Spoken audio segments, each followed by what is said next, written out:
Here he said, lessons learned from Jeff Bezos and Bill Gates. We can teach you a lot of other lessons. Drivers can, Mr. Risher. I think you still have a lot of learning to do. Bring it up. I've been thinking a bit recently about people who've had enormous influence on my life. And for sure, my mother's one of those. There's no question, and really a lot around reading. And What about also father? around high standards. She was a very, when she and this is maybe too much information, but when she and my father divorced, she literally she sold encyclopedias, to sort of put food on the table and get us a full set of encyclopedias.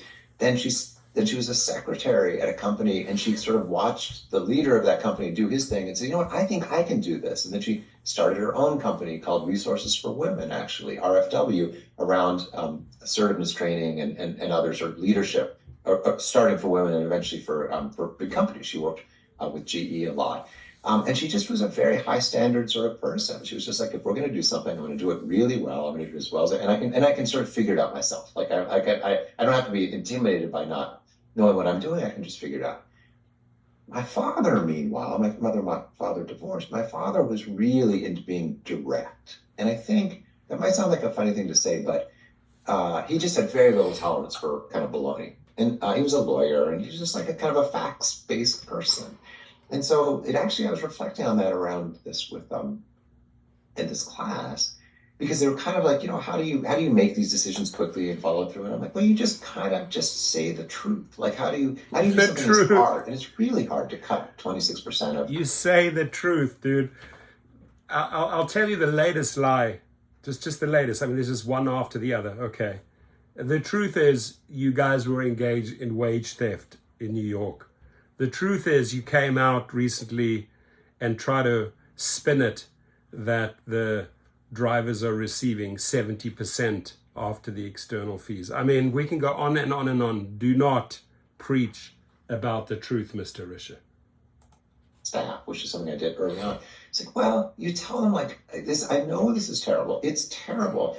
And my job is to figure out a way to create a customer-obsessed organization, and we can't price in the right way without reducing our costs. And I'm sorry, but that's what the implication is.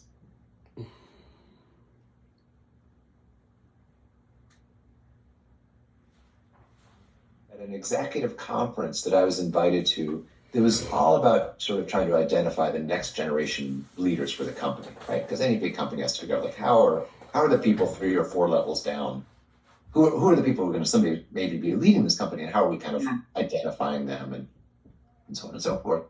Anyway, I was invited to one of these things, and somebody, not me, in the sort of final session, asked Bill, what do you think about this new Excel feature, whatever it was? And he just very honestly and frankly very directly said, I don't spend any of my time thinking about Excel, because I know that right now we've got, let's say, 60% market share, and I know that's going to go to 80 or 90, and so that's great. And so I don't have to worry about that. I don't have to think about that. I think about other things. And it was so revealing for me, because he loved Excel. This was a guy, in prior meetings that you hear in lore, he's the type of leader who says, look, this new auto sum feature, I could program that in a weekend. Let me go home and show you how fast I can do this thing. So I don't understand why you're saying it's going to take a year. So he's personally invested in it, but his discipline was such that once he realized he didn't need to focus on it, he didn't, because guess what? He had better ways to spend his time. Super important. On Jeff, his obsession with customers was real, and it wasn't performative. It wasn't just, I'm going to say these words, customer focused or customer centric. Obviously, it was a word he uses a lot, because his basic insight was, on the internet, everyone is a click away from everyone else. If you don't obsess over your customers, if you're not absolutely centered on your customers, then they will leave you. They will leave you. It's not just me trying to inspire a company. It's not just me trying to have a clever tagline. It's an example of a leader really saying, what? I know what matters. I know what matters. And I'm going to focus my attention on what matters. You need to really focus your attention on what matters, and that is start stepping it up for the people bringing you in the money. We're going to pay you a visit on April the 1st. David Risch, I hope you come outside. I hope you talk to us. And by the way, I'll remind you, big class action coming on all the referrals and bonuses that this company Lyft scammed in Canada and United States. Check out one of my previous videos. You can sign up at giglawyers.com if you were affected by this. Have a good one. Stay safe, and your comments, please.